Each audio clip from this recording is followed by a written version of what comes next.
But I want to tell you about something really exciting first.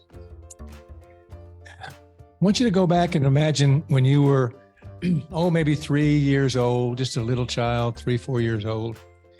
And do you remember some words that you heard as a child?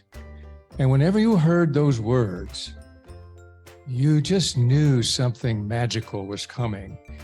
And maybe you snuggled up to your mom or your dad. What were those words? Once upon a time. There's some magic words, weren't they? Because when we heard the words, once upon a time, we knew a story was coming. And we all know the magic of stories. Our lives are stories. We entertain ourselves with stories, with movies and television. Those are all stories.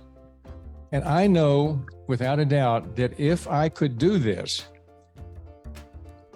every person in this room has a story, at least one or more, that could inspire an audience of 1,000 people if you would only tell it. If you could tell stories, the time I was most afraid, the time I was the happiest, the biggest failure of my life, the biggest success of my life, the time when I felt great joy. We all have those stories in our lives, but they're all locked up inside of us. So what we're going to do next Thursday is we're going to open up that locker of stories of 6 people who are going to come up here and tell their stories.